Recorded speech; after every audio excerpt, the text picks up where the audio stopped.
It is a bright Monday morning in Mexico. Thousands of tourists from across the world have made their way to one of the most breathtaking places on the planet, the ancient pyramids of Teotihuacan. Families from the United States, couples from Colombia, visitors from Russia, the Netherlands, Brazil, Canada, children as young as 6 years old climbing the worn stone steps of a structure built nearly 2,000 years ago. By 11:15 in the morning, the site is buzzing with life. Tour guides lead groups along the Avenue of the Dead. Vendors sell souvenirs along the edges of the path. The air is warm. The sky is clear. It is, by every measure, a perfect morning. And then, from the top of the Pyramid of the Moon, a single gunshot, then another. Then more than 20 tourists who had been laughing seconds earlier threw themselves face down on the ancient stone steps. Children pressed their bodies flat against the pyramid. Some people didn't move at all, playing dead, hoping the man at the top wouldn't come for them next. The man doing this was 27 years old. He had arrived at Teotihuacan the day before alone in a taxi. He had checked into a local hotel. He had visited the pyramids multiple times beforehand, scouting, planning, preparing. And in his backpack that morning, alongside his ammunition, were handwritten notes, books, a photograph, and a hidden message written to the world explaining exactly why he chose this place, this date, this moment. Stay with me. Because what investigators found in that backpack is one of the most chilling things I have ever researched for this channel. And it reveals a dark, growing movement hiding in plain sight on the internet that nobody is talking about enough. Let's start from the beginning. To understand what happened here, you first need to understand where it happened. Because the location was not random. It was chosen, deliberately, symbolically. Teotihuacan, the name in the Nahuatl language of the Aztecs, means roughly the place where the gods were created, or in some translations, the city of the dead. This city was built nearly 2,000 ago, around 100 CE. At its peak, it was one of the largest cities in the entire ancient world, a population of over 100,000 people. An urban grid so sophisticated it still stuns archaeologists today. And at its center, two enormous pyramids. The Pyramid of the Sun, rising 65 meters into the sky, and the Pyramid of the Moon, slightly smaller, but placed deliberately at the northern end of the Avenue of the Dead, positioned to align perfectly with the sacred mountain behind it. Here is something that most tourists don't know when they arrive. The Pyramid of the Moon was not just a monument. Archaeologists have found something underneath it. Human remains, buried in ritual patterns. Sacrificial victims bound, placed deliberately. Offered to the gods, this pyramid was built to honor. The Pyramid of the Moon was a place of ritual killing. 2,000 years ago. And on April 20th, 2026, a man climbed to the top of that same pyramid and decided to make it one again. But why April 20th specifically? Why this pyramid? Why this site? The answer is in the date. And once I tell you what April 20th means to the man who did this, the entire picture becomes terrifyingly clear. April 20th, 1999. Littleton, Colorado. Two teenagers walked into Columbine High School and killed 12 students and one teacher before turning their weapons on themselves. The Columbine massacre became the most analyzed, most documented, most discussed school shooting in American history. Entire libraries have been written about it. Documentaries, films, podcasts, books. But something else happened in the years that followed Columbine. Something that investigators, psychologists, and law enforcement agencies have been warning about for years, and that most people still don't fully understand. A community formed around it. Not a community of grief. Not a community of survivors. A community of admiration. People mostly young, mostly isolated, mostly online. who didn't see the Columbine killers as monsters, who saw them as something else entirely. This community has a name: the True Crime Community, or TCC. And while most people who use that label are genuine true crime enthusiasts, there is a darker corner of it, a subculture so disturbing that the FBI has issued formal warnings about it. A space where the Columbine killers are given nicknames, where their writings are shared like scripture, where copycat attacks are not feared, but celebrated.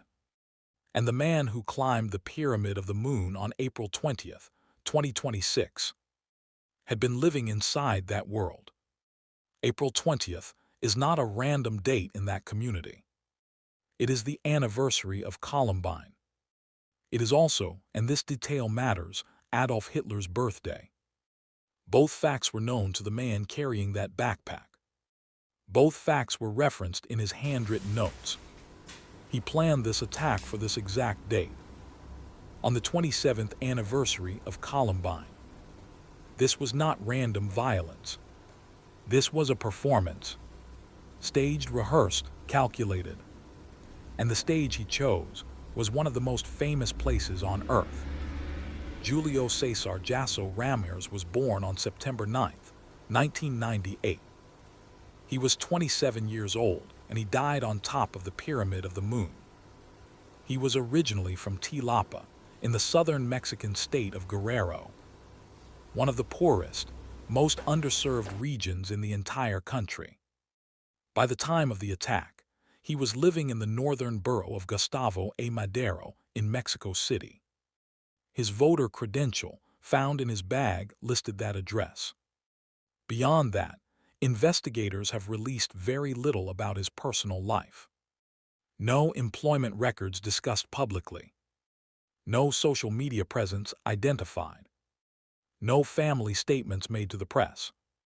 But what investigators found in his bag told a story far more detailed than any biography his neighbors could have given them.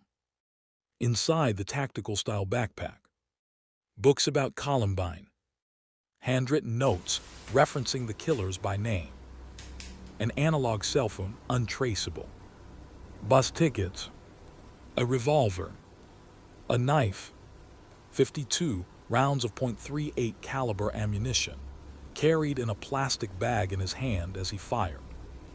And one more item, a photograph, not a real photograph, an image generated by artificial intelligence, showing Julio Cesar Jasso Ramirez standing alongside Eric Harris and Dylan Klebold, the two Columbine killers, dead for 27 years, but brought back to life digitally to stand beside the man who idolized them. Think about that for a moment. He used AI to place himself in a photo with mass murderers, to make it feel real, to see himself as part of their legacy. And his handwritten notes, they did not describe anger at a specific person. They did not describe a grievance against the government. They did not describe heartbreak or desperation. They described something far stranger. He wrote that he was guided by an inspiration from beyond, that he followed orders from supernatural entities.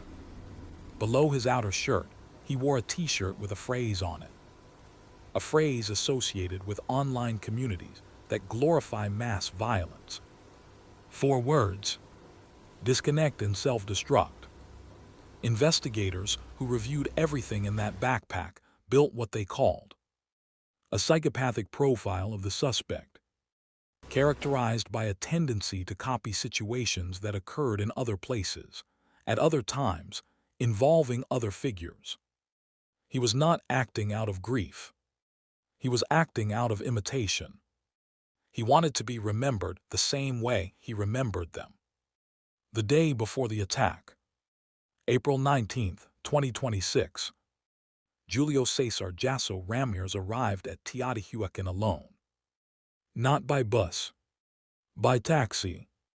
He checked into a local hotel near the site. And that afternoon, investigators believe, he walked the grounds.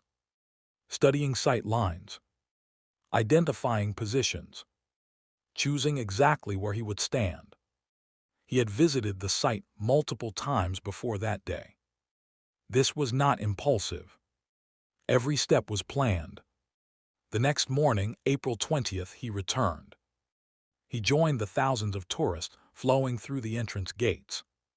He carried his backpack. He wore his tactical pants, his boots, and the hidden t-shirt beneath his outer layer. And he began climbing.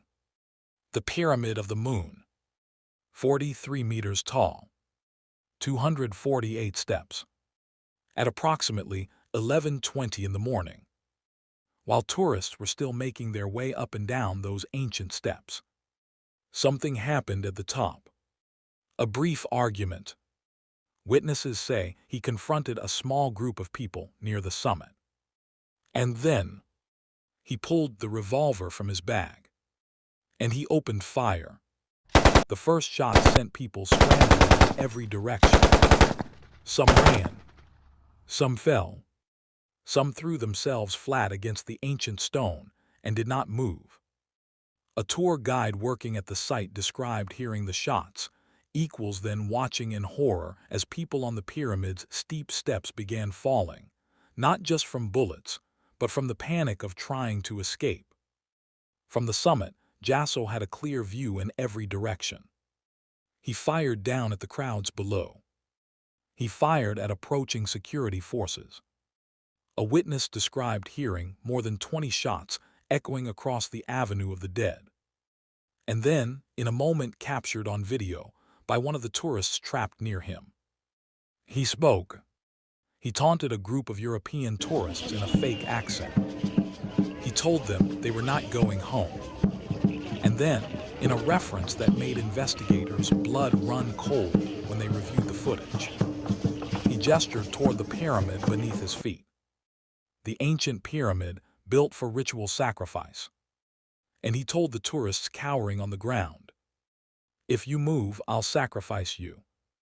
A 2,000-year-old act of violence, invoked on a 2,000-year-old stage, by a man who had spent months preparing for this moment.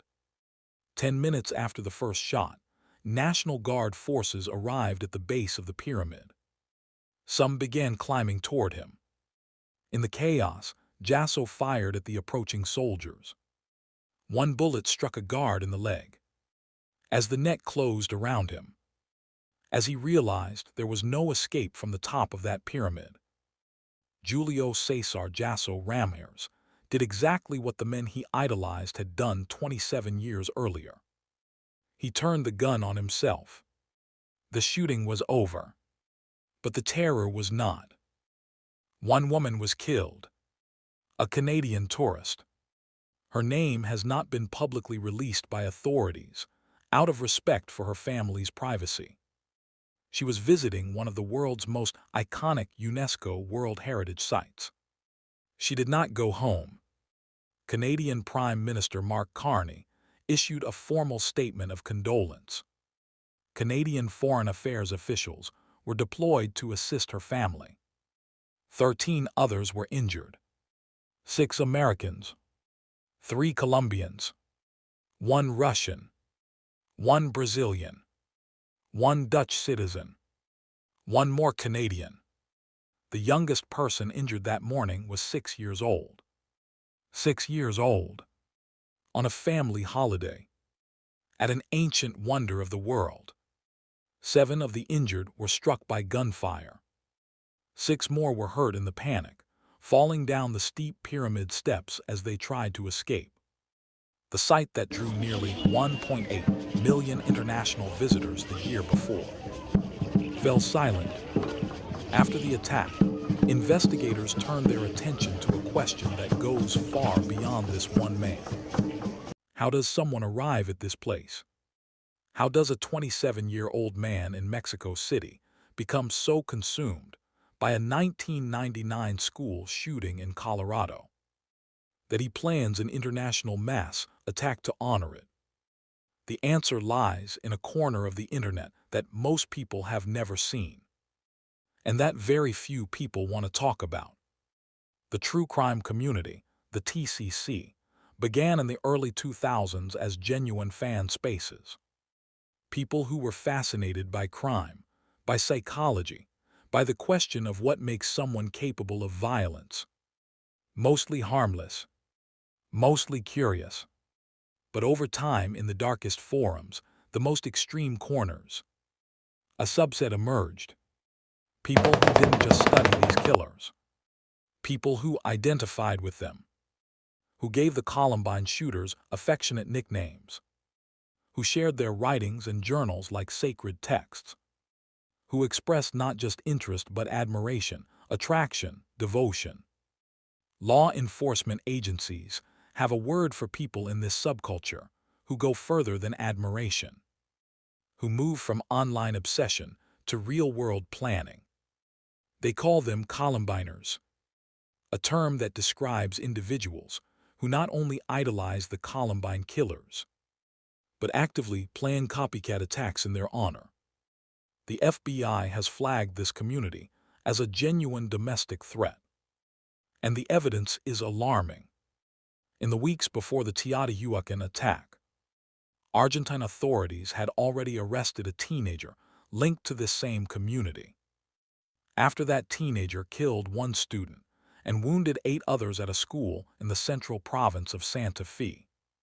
2 attacks, 2 countries, same ideological roots. And here is the detail that connects all of this to the world we live in right now. Julio Cesar Jasso Ramirez used artificial intelligence to insert himself into a photograph with mass murderers.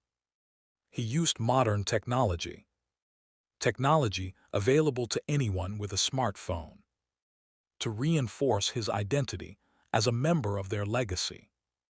AI-generated images, used not for creativity, not for fun, but to make a man feel more connected to killers who died before he was a teenager. The attack at Teotihuacan was not just a crime. Investigators say it was a message, a performance broadcast from one of the most photographed places on Earth, directed at a global online audience that Jasso believed would understand it. Mexico's security secretary announced that following the attack, major tourist sites across the country would see a heightened presence of both ground forces and digital cyber patrols, specifically designed to monitor online spaces where attacks like this are planned and seed one man and the community that shaped him. One Canadian woman went to the pyramids of Teotihuacan on a Monday morning in April. She did not come home. 13 others from 6 different countries carry the physical and emotional wounds of that day. A 6-year-old child was among them. And at the center of all of it wasn't a political movement, nor a cartel, nor a government, but an internet community, a subculture, a place where violence is admired and imitated. And this must stop. Government agencies must come together and work harder to nip this at the bud. If this video made you think, if it made you want to understand more about how this kind of radicalization happens online, or you have suggestions on to nip this at the bud, hit the like button. It helps more people find this story. Subscribe if you want to see more deep dives like this. And drop a comment below because I want to know. Do you think platforms are doing enough to monitor these communities?